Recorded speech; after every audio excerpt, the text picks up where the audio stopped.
guys doing today? Listen, I am so happy. I am so grateful just to be with you for another episode of the Abundant Seed. And so today I was heading home from church, my wife and I, coming from church, and we were on the highway. So I was looking at the fact that when you look on the side of the road, you're seeing speed limit 100 kilometers. But when I look at the gauge of my car, I'm seeing that the car has the capacity to go up to 260 kilometers per hour. Now the car was built in a particular way to go a particular distance, and the engineers, I suspect, built the car to go at that speed because they know that the car is capable of going that speed.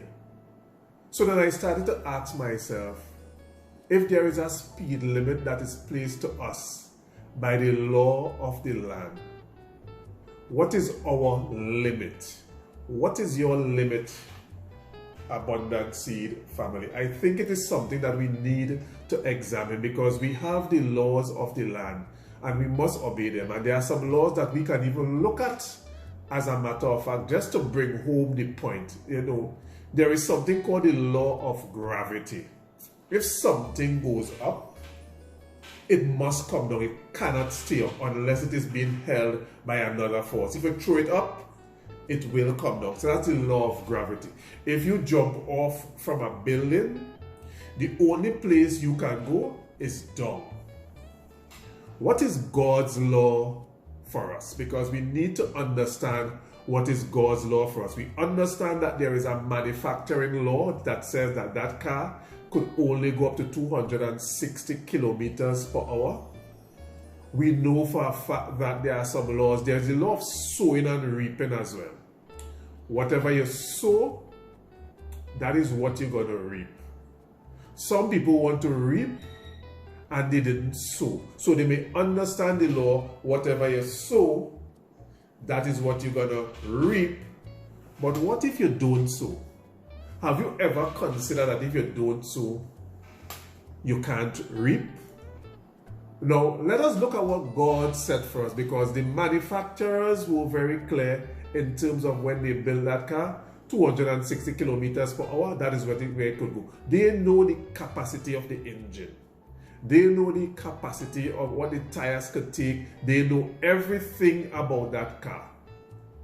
What about what God knows about us? What is God's law for us? I know in Jeremiah chapter 29, he says, I know the plans I have for you, declares the Lord. Plans to prosper you and not harm you. Plans to give you a hope and a future. So God, when he made you in his own image and likeness, he had some plans for you. It's the same way when they built the car, they planned for the car to go up to 260 kilometers per hour. Do we know that for a fact that we can do that with the plans that God has for it to be executed in our lives?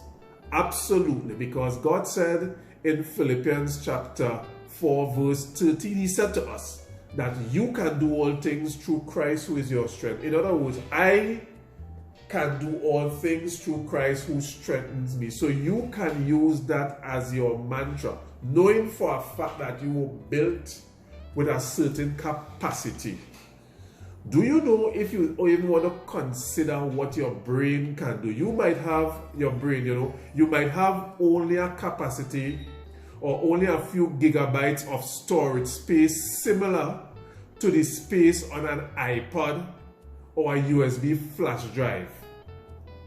Yet neurons combine so that each one can help, or each one helps with many memories at a time, exponentially, I may add, increasing the brain memory storage capacity to something closer to around 2.5 petabytes What is 2.5 petabytes? It is 1,000,000 gigabytes. So this is the capacity of which your brain can store things. How much percentage of that brain do we use? This is something that we really need to fundamentally consider if we are functioning at the capacity that we were created to function. The question is, why don't we function at the capacity we were made to function?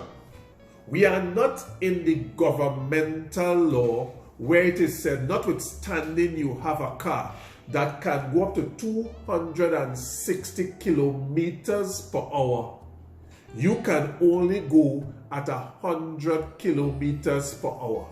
Why can't we now explore some of that capacity that is already built in us? Fear. Fear is our concern.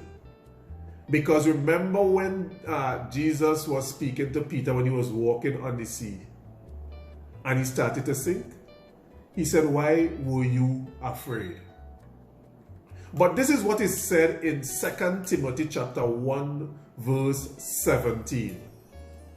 God did not give you a spirit of fear. He gave you a spirit of power, love, and a sound mind. So you, when God built you, Abundant Seed family, He built you with power, He built you with love, and He built you with a sound mind. And if you just want to look at the sound mind as self-control, in other words, you have the capacity to control your emotions. You have the capacity to control that fear. Because you know what you have in you? The Spirit of God in you. So the moment you accept Christ as Lord and Savior of your life, you just became totally limitless because you were always born with it. But because of what happened in the garden, you may have lost, well, not really lost, but that capacity went dormant. But the moment you rekindle again with God, you now have that full capacity. So what is my advice to you today? Say to yourself, declare to yourself every single day of your life, I am limitless. I am boundaryless. You have no boundaries. You can do anything that you set your mind to achieve. Why? Because God already said it. The plans for your life, you were built with a plan by God, because He said in Jeremiah 29:11, I know the plans I have for you. Plans to prosper you and not harm you. Plans to give you a hope and plans to give you a future. Are you living in that hope? Are you seeing the future that God has set out for you? If not, then you may be operating at the limit, just as the limit that the laws of the land has set on us, and not the expansive growth that God has provided for us. I hope this means something to you today, Kingdom News Radio. Kingdom News Radio, I say Kingdom News Radio because, as you know, I am also giving some of these snippets to Kingdom News Radio. So feel free to tune in on Kingdom News Radio, basically Mondays to Fridays from about 7:45 a.m. Guys, I love you. I love you. I love you. And may God bless you. God bless you. God bless you. Till we meet again. Goodbye.